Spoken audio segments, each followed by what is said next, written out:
Olá a todos, sejam muito bem-vindos a mais um podcast filosófico, atividade esta promovida pela Organização Internacional Nova Acrópole do Brasil. E para este podcast, recebemos alguns professores de Nova Acrópole, a começar pela Jerusa Garay e também o professor José Roberto. Sejam todos muito bem-vindos. Olá, Danilo. Obrigado por poder estar aqui com você de novo e pela primeira vez com José Roberto. Olá, Danilo. É um prazer estarmos juntos novamente aqui com você, com a Jerusa e todas as pessoas que carinhosamente nos ouvem com o passar do tempo.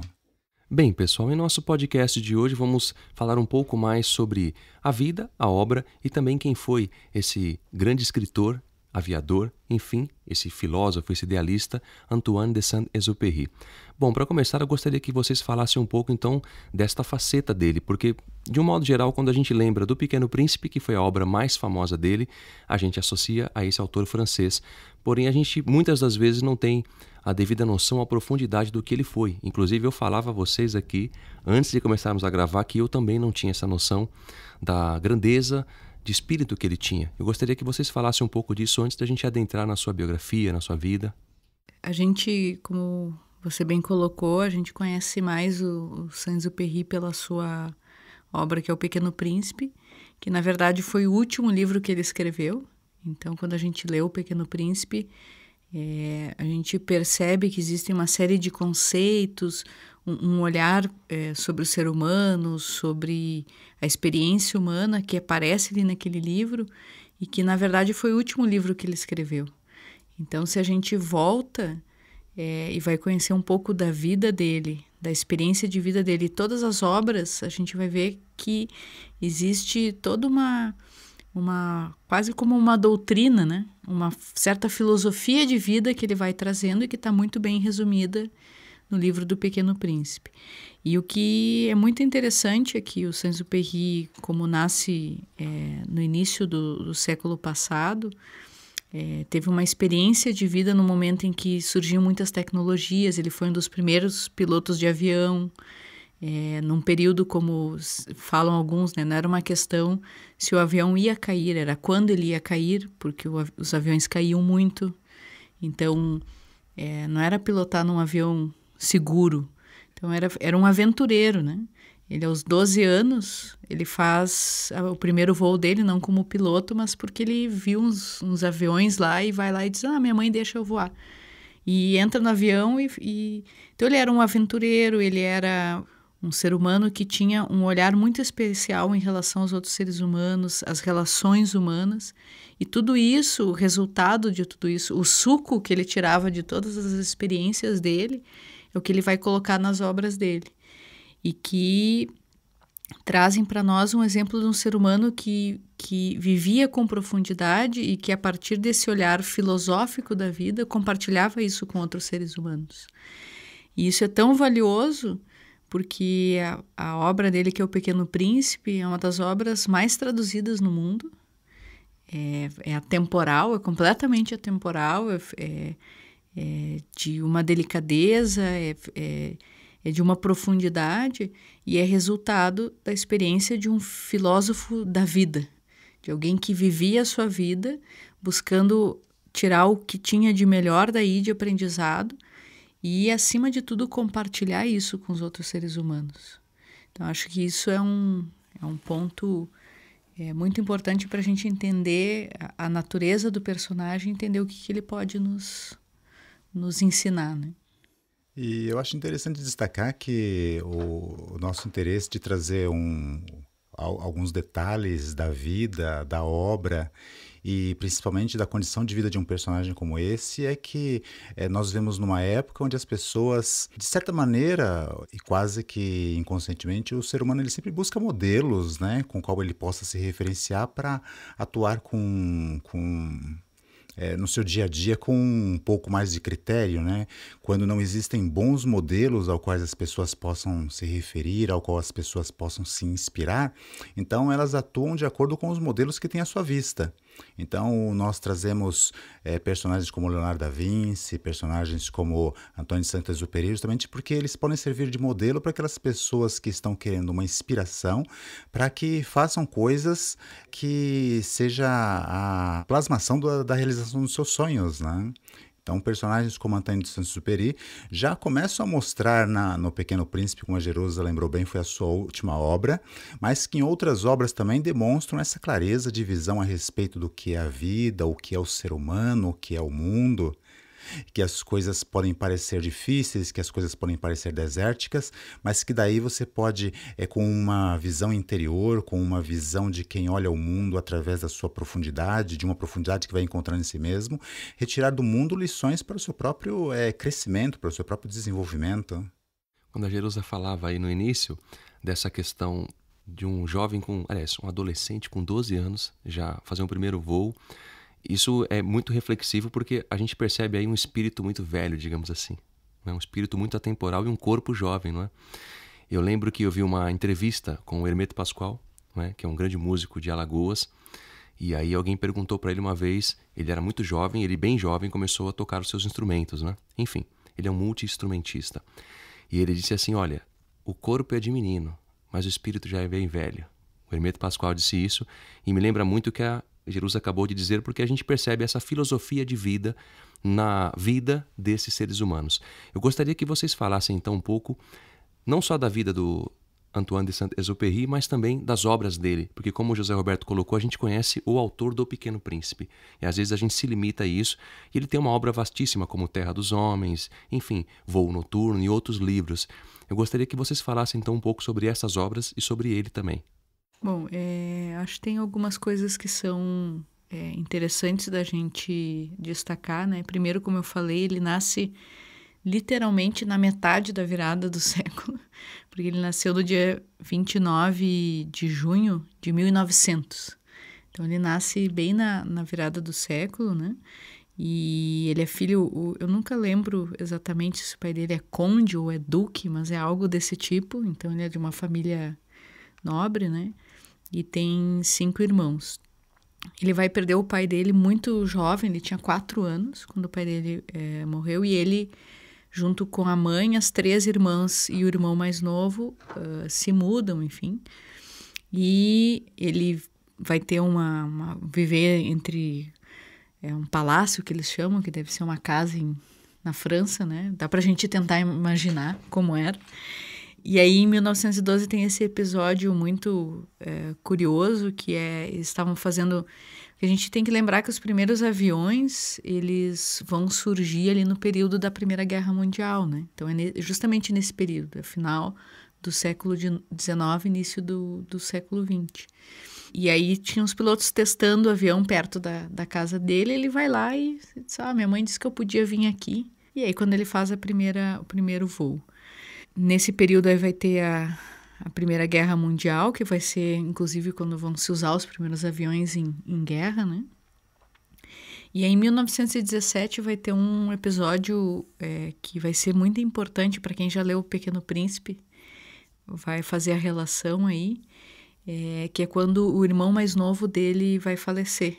Então, ele tinha um irmão mais novo que vai ter uma doença, e aí o irmão mais novo dele falece. E aí conta que quando o irmão dele adoeceu, o irmão dele, quando estava quase morrendo, disse que eu vou deixar tudo para ti, vou deixar o meu caminhãozinho.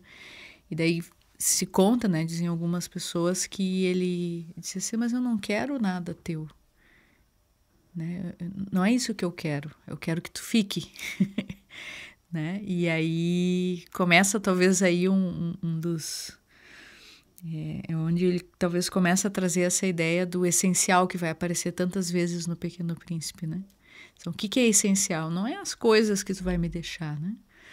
Depois disso, ele chega a entrar como militar, né? Serviço militar, onde ele queria aprender a pilotar, mas como ele era muito bom mecânico, ele não fica como piloto, fica como mecânico. Mas aí, como ele era muito, muito... talvez até obstinado, talvez seja a palavra, ele convence a mãe dele a pagar aulas particulares para ele de aviação, e aí ele vai aprender a voar. E aí, para variar, ele faz alguma traquinagem, que ele pega um avião, antes mesmo de aprender a aterrissar, ele pega um avião e decola, e a primeira vez que ele cai, sofre acidente. E aí vão ter vários episódios aí de momentos em que ele vai cair. Como eu comentei antes, naquela época não era uma questão se ia cair ou não, era quando ia cair. E por isso, inclusive, que os pilotos tinham que ser muito bons de mecânica. Porque muitas vezes eram eles mesmos que tinham que consertar o seu avião, se eles estivessem sozinhos, se não tivesse um mecânico com eles. Então, aí também tem um pouco depois do que vai estar no próprio livro do Pequeno Príncipe, porque o aviador caiu no deserto. Então, aí ele vai ter esse período de serviço militar e depois ele vai entrar, então vai ter o brevet dele de piloto e vai entrar para a primeira companhia de correio aéreo do mundo, que é a Latécoère, se não me engano o nome, que é quando ele vai começar a ter as primeiras experiências do avião, de voar trazendo o correio para o sul, né? Porque eles traziam o correio do norte para o sul, então vinham da Europa, passavam no deserto, na África, vinham até o Brasil, até a Argentina, como a gente estava comentando antes. E aí ele vai começar a ter as primeiras experiências que ele vai colocar nos seus livros, né? E aí vão começar a história dos livros dele. Bom, o Saint-Exupéry, então, vão ter aí pelo menos, são 7 livros completos e uma obra inacabada. A gente vai ter o primeiro livro dele que ele vai escrever em 1923, que se chama O Aviador, em que ele já vai começar a trazer essas experiências que ele tinha com a aviação dentro das suas obras. Então, apesar de que as obras deles não são necessariamente todas autobiográficas, vamos dizer assim, mas ele sempre traz muito da própria experiência. Depois ele vai escrever O Correio Sul, em 1929, que também vai falar dessas experiências de voar para o sul do planeta, né? Vir para o sul. Em 1931 vai ter uma obra dele que se chama Voo Noturno, então que ele conta as primeiras experiências, e é importante a gente imaginar. Então a gente tem que imaginar que esses personagens que junto com ele faziam esses voos de correio aéreo, eles tiveram muitas primeiras experiências. Então o primeiro voo noturno, tem os companheiros dele, tem um que é o Mermoz e o Guillemet, que são conhecidos pioneiros da aviação mundial. Fizeram a primeira ultrapassagem no deserto, primeiro atravessar os Andes. Aí teve um deles que caiu nos Andes. E tudo isso são experiências que ele viveu diretamente ou indiretamente. E a partir disso foi recolhendo a experiência humana relacionada com esses fatos. E trazendo tudo isso nessas obras, nesses livros que ele vai escrever. Então, a gente vai ter esses 3 primeiros livros que ele vai contar essas experiências. E aí, em 1939, a gente chega num livro que é muito especial, que chama Terra dos Homens, que é onde ele vai contar boa parte das experiências dele, desde que ele começa. Ele começa o livro contando a primeira vez que ele entrou no ônibus para ir na empresa do correio aéreo para começar a experiência dele. E ali ele vai contar todas as experiências que ele teve, inclusive uma experiência que ele teve que é muito importante quando a gente fala do Pequeno Príncipe, que é quando ele cai no deserto. E fica durante vários dias, né, ele e o mecânico sem nada para comer, sem nada para beber, e quase morrem de falta de água e são encontrados por beduínos no meio do deserto. E aí ele é salvo aí. E eu acho que tem um ponto, né, que eu comentei, de começar a falar das obras dele, mas esse período ali em 1926, que é quando ele começa com as primeiras obras, é o período que ele, trabalhando nessa empresa de correio aéreo, ele é convidado a ficar num local que chama Cabo Juby, no deserto, que é entre o deserto e o mar, vamos dizer assim. E ele vai para esse local para ser relações públicas, vamos dizer assim, dessa empresa aérea. Por quê? Porque os aviões caíam no deserto. E quando os aviões caíam no deserto, existiam os mouros que viviam naquela região, que às vezes sequestravam os pilotos, porque eles não queriam os europeus ali. Então, a função do Saint-Exupéry era dar suporte para esses pilotos e também negociar com esses mouros para poder libertar esses prisioneiros. E ele vai viver 3 anos no deserto. E tem muitas experiências, muitas coisas que ele vai trazer para nós nas obras dele, que são resultado dessa experiência no deserto. Ele mesmo fala isso na obra dele, né? Estar no deserto onde tu não tem nada para fazer, tu está só tu e o deserto. Isso gera um espaço para uma experiência interna como ser humano impressionante. E são essas coisas que ele vai começar a colocar nas obras dele. Depois do Terra dos Homens, ele vai escrever um livro que chama Piloto de Guerra, porque a gente já vai estar na Segunda Guerra Mundial e ele vai ter pilotado na Segunda Guerra Mundial. Ele fazia voos de reconhecimento. E aí depois a gente vai ter O Pequeno Príncipe, que é uma obra que ele escreve quando ele está exilado, né? A França está invadida pelos nazistas e ele está em exílio nos Estados Unidos. E aí quando ele escreve O Pequeno Príncipe, nesse mesmo período ele escreve um outro texto que é muito, muito bonito, chama Carta a um Refém. E aí ele consegue voltar para a França em 1943, início de 44, consegue convencer os militares lá de deixar ele voltar a pilotar, porque ele já tinha caído muitas vezes, então apesar de que ele tinha só 43 anos, ele não poderia voar, porque ele já tinha muitos ferimentos, mas ele consegue convencer eles, volta para a guerra para fazer um voo de reconhecimento. Ele sai para fazer um voo de reconhecimento em 30 de julho, se eu não me engano, de 1944. E nesse dia, então, o avião dele é abatido, né? Na ocasião, na verdade, o avião some e ele foi encontrado há pouco tempo, acho que, sei lá, algo de 15, 20 anos foi quando encontraram os restos do avião dele. E ele tem uma obra ainda, que é uma obra inacabada, que chama Cidadela, que segundo contam, né, ele dizia que era essa obra que tinha toda a filosofia dele. É uma obra muito bonita, é uma história, né, uma história que ele conta de um chefe mouro, né, em que ele vai inserindo dentro dessa obra, dentro dessa história que ele está contando, uma série de percepções, né? A filosofia dele, como ele mesmo falava.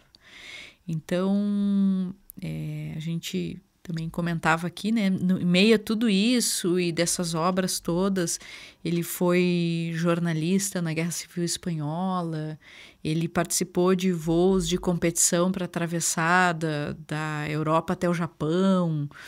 Ele fez um voo que ele caiu na América, na Guatemala, que ele se quebrou inteiro, literalmente. Então, assim, é um personagem que em 44 anos teve uma experiência, assim, ninguém vai poder dizer que era um filósofo teórico, né? Ele era realmente um aventureiro que buscava aprender, ele tinha um gosto profundo pelo ser humano. Ele gostava muito das relações humanas, de observar os outros seres humanos, de se conectar com o mundo dos outros seres humanos, né? Então, quando a gente vê no Pequeno Príncipe que ele fala do planeta, quando ele fala do planeta, ele usa esse termo em outras obras. O planeta é o mundo de cada um. Então, cada um de nós é um planeta. E quando ele entra no planeta, ele começa a explorar esse planeta. Então, ele era um explorador das experiências de vida, mas ele também era um explorador, um curioso sobre a natureza humana.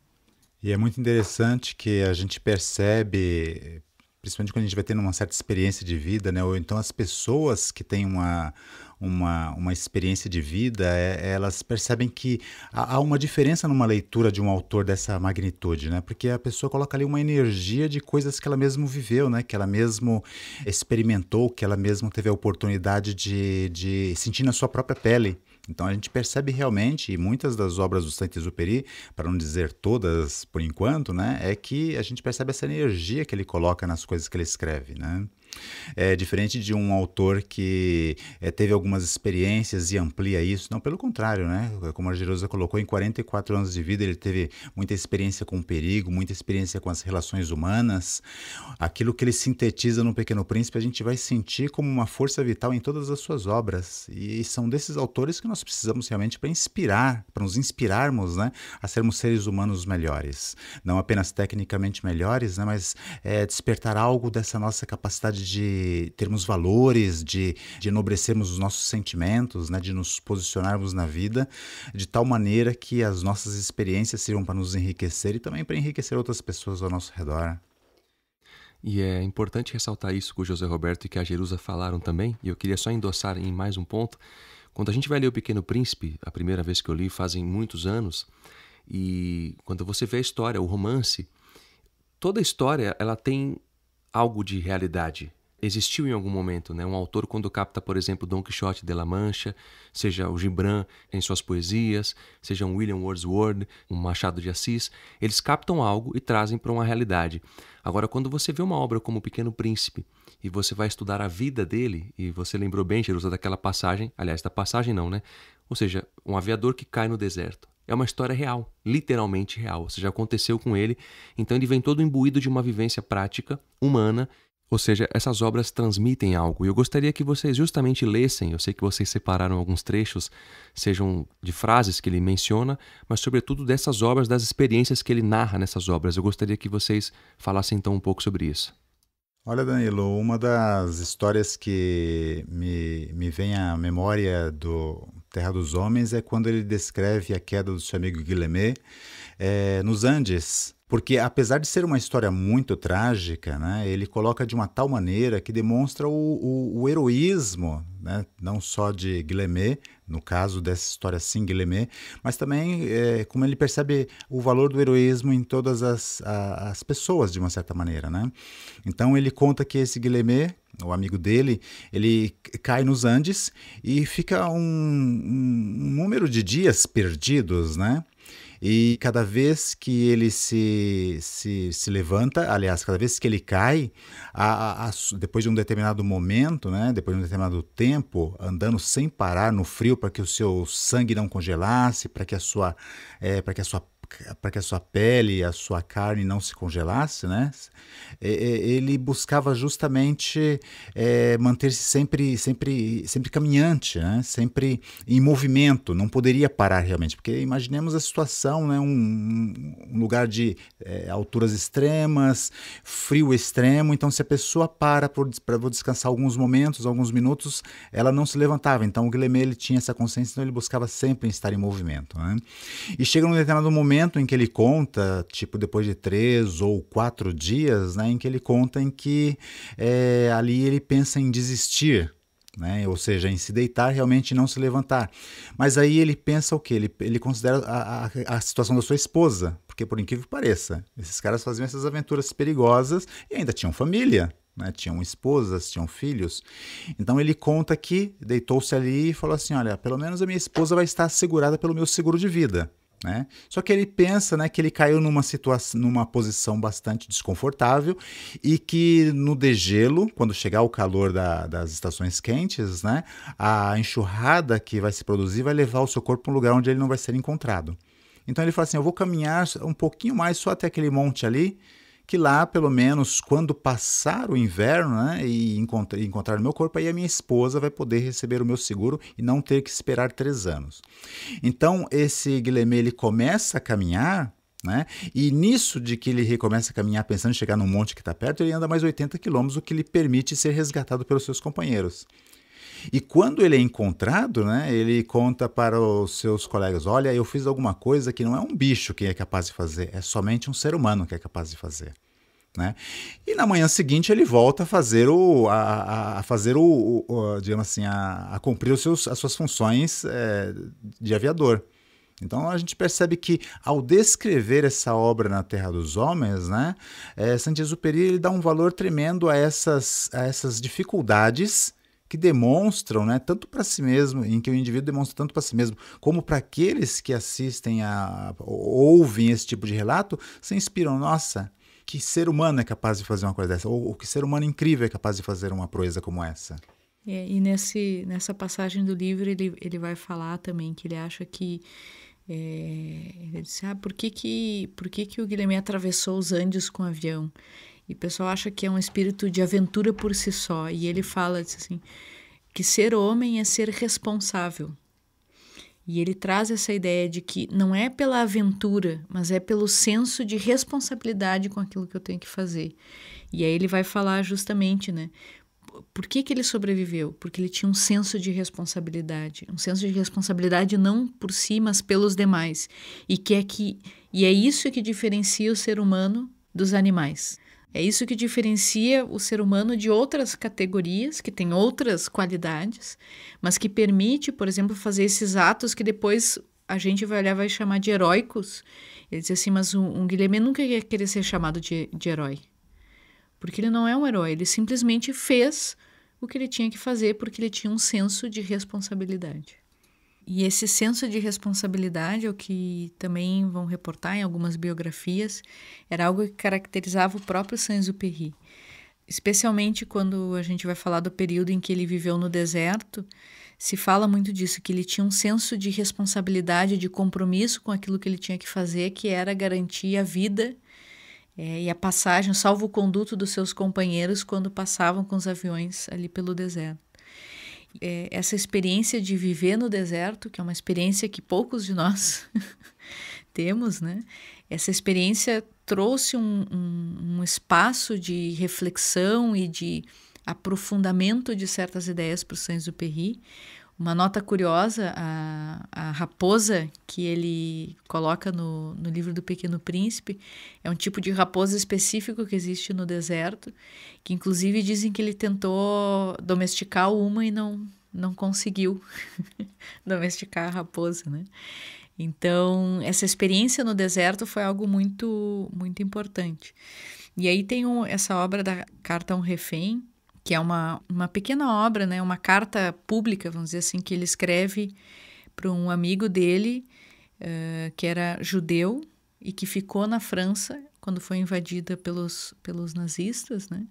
Então ele escreve essa carta aberta para esse amigo dele, que inclusive é o mesmo para quem ele dedica o Pequeno Príncipe, que é o Léon Werth.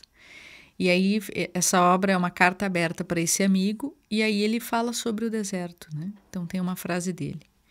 E como o deserto não oferece nenhuma riqueza palpável, como não há nada para se ver nem para se escutar no deserto, é-se obrigado a reconhecer, desde que a vida interior aí, longe de entorpecer-se, fortifica-se, que o homem é animado, antes de tudo, por solicitações invisíveis.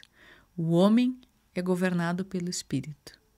É difícil falar qualquer outra coisa depois de ouvir essa frase, mas é interessante como ele coloca algo que é muito importante. Ele vai colocar isso na Terra dos Homens também, que às vezes a gente pode estar no meio de uma multidão e se sentir muito sozinho, e às vezes tu pode estar no meio de deserto e estar preenchido de vida, porque tu está preenchido da tua própria vida interna e de tudo aquilo que te conecta com todos os outros seres humanos.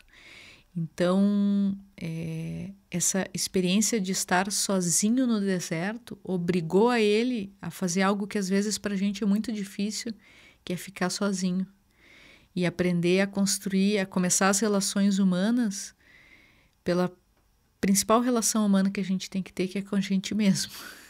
Porque se eu não tenho uma relação humana comigo mesmo, com esse ser interior que ele está falando aqui, eu não tenho como criar relação humana com os outros.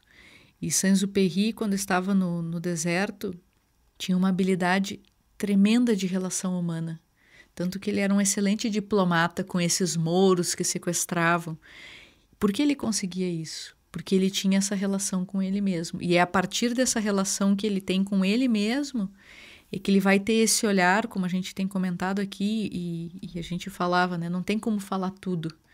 São 44 anos de vida, com uma experiência tremenda, mas não só a experiência, mas um olhar e um aprofundamento sobre a própria experiência que é impressionante.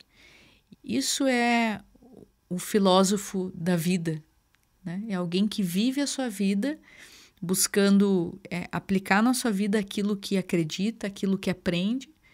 E, acima de tudo, que era o que ele queria com o Pequeno Príncipe, ele dizia, eu preciso que as pessoas entendam esse livro, transmitindo isso com tudo aquilo que podia para que outras pessoas pudessem ver aquilo que ele estava vendo. Um ponto que eu acho que é importante a gente não esquecer é que ele escreveu O Pequeno Príncipe, que é uma obra maravilhosa sobre relações humanas, em meio a uma guerra mundial. E ele vai lançar esse livro trazendo uma mensagem de relação humana, de amor, de fraternidade, de amizade, no momento em que isso não existia no mundo. Ele só pôde fazer isso nesse contexto porque ele tinha isso dentro dele.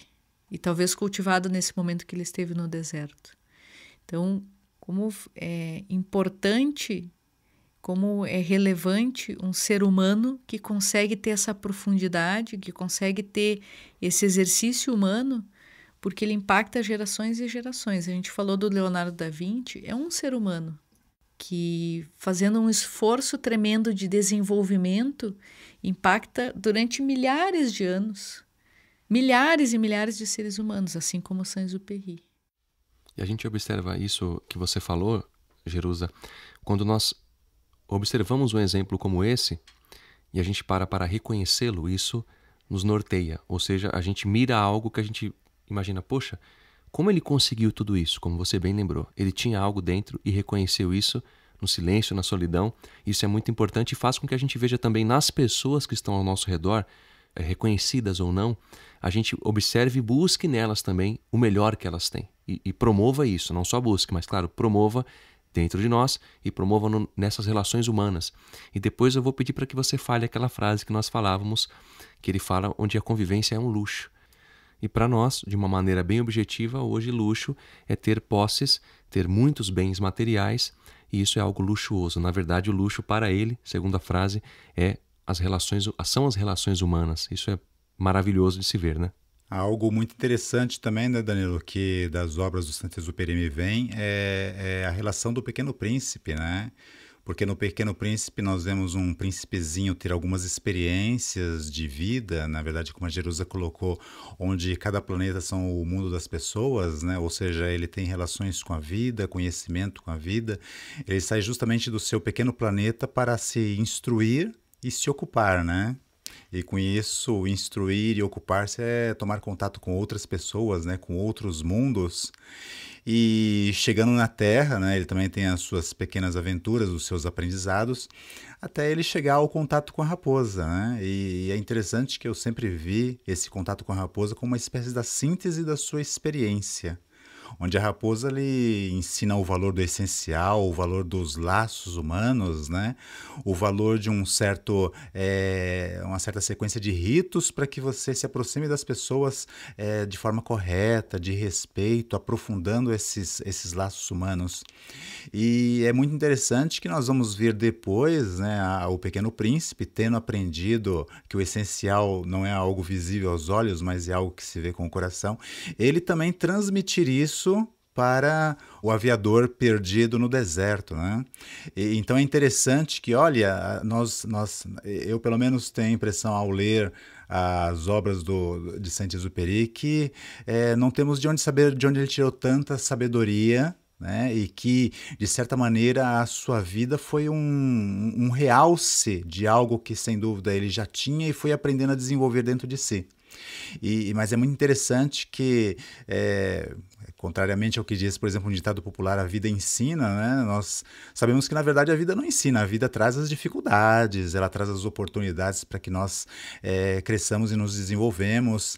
E algo que nós desenvolvemos em Nova Acrópole é justamente esse contato com outros grandes seres, né? Outros grandes mestres e filósofos que trazem essa sabedoria da sua própria experiência, né, da sua própria evolução, e transmitem isso para as pessoas. O que eu vejo muito nessa relação do Pequeno Príncipe é que, sem sabermos exatamente como o Saint-Exupéry desenvolveu, ele considerava algo muito natural esse aprender com quem tem mais conhecimento, mais sabedoria, para lhe transmitir, para que ele possa, em algum momento, né, ter essas experiências da vida, cair nos seus próprios desertos, né, enfrentar a sua própria percepção de que a sua rosa não é especial, mas que em contato com uma sabedoria ou com pessoas sábias, né, ou com grandes filósofos, você pode retirar a essência de cada uma dessas coisas, né? Acho algo que eu sempre considerei muito fantástico no Pequeno Príncipe foi essa relação entre o Pequeno Príncipe e a raposa, como uma síntese da sua vida para que ele retirasse o essencial e depois pudesse também fazer essa mágica da transmissão para aqueles que também estão perdidos no deserto e que necessitam perceber isso, né? Ver isso. É algo que é muito legal dessa questão da relação e do Pequeno Príncipe e do aviador, é que se perguntar, o Saint-Exupéry é quem na história? Ele é o Pequeno Príncipe e o aviador. Porque o Pequeno Príncipe, ele falava, né? Esse é um bonequinho que mora no meu coração. Então, é a história do Pequeno Príncipe, é a história da relação dele com ele mesmo. E de algo dentro dele que foi despertado e que depois encontra com o ele adulto e recorda ele de algo que ele já tinha desde sempre, né? Isso tá ali na obra, e de alguma maneira ele faz isso para ele, mas faz isso para nós também. Sim.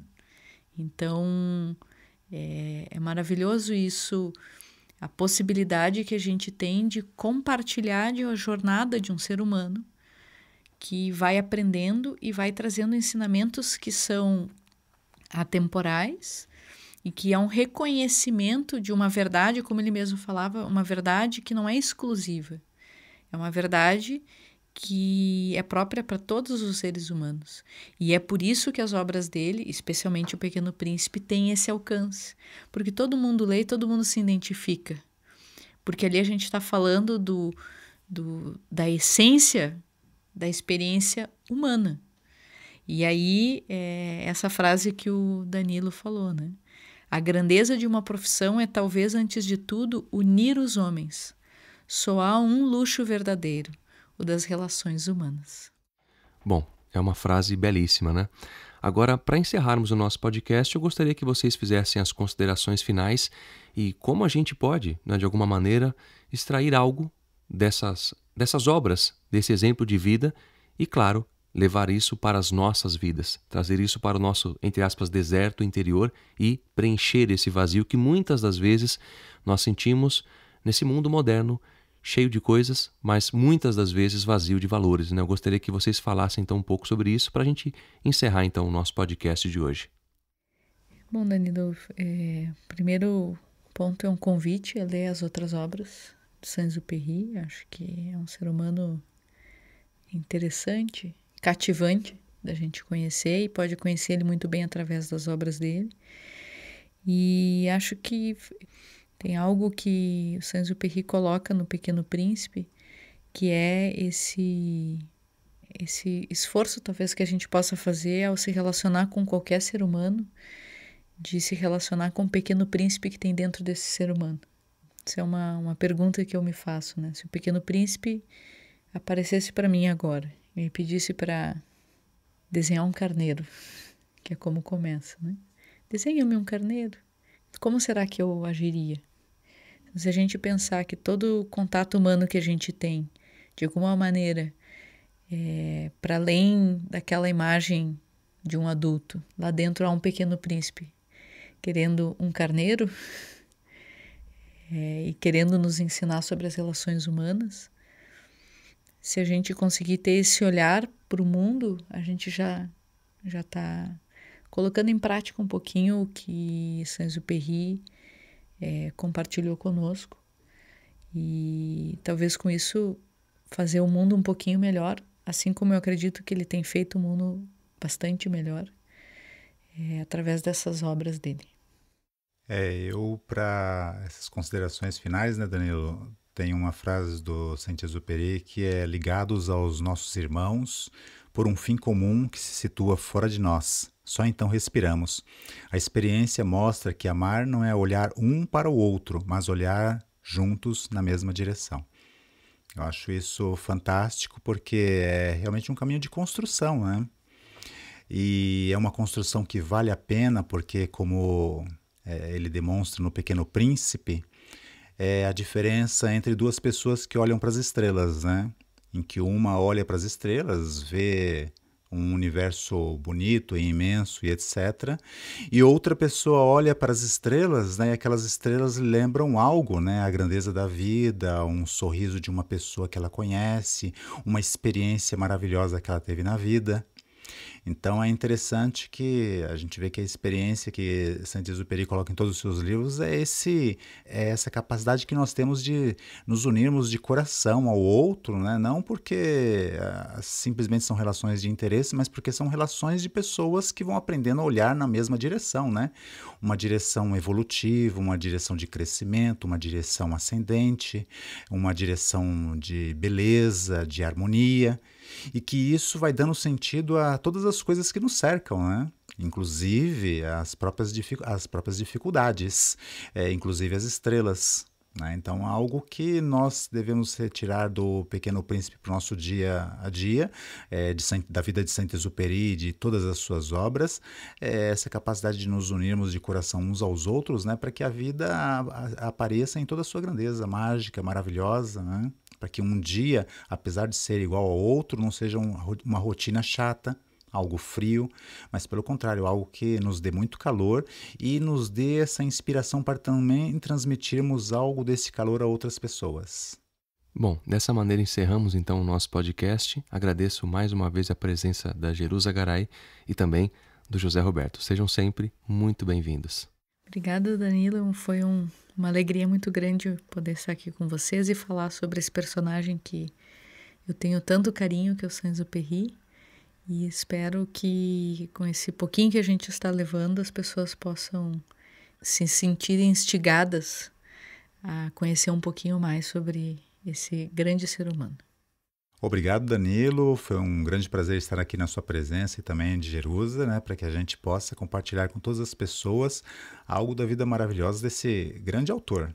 E para aqueles que queiram nos contatar, podem fazê-lo através do e-mail podcast@nova-acrópole.org.br. E para quem quiser saber mais sobre o curso de Filosofia Maneira Clássica em Nova Acrópole, basta acessar o nosso site e buscar a sede mais próxima a você, nova-acrópole.org.br.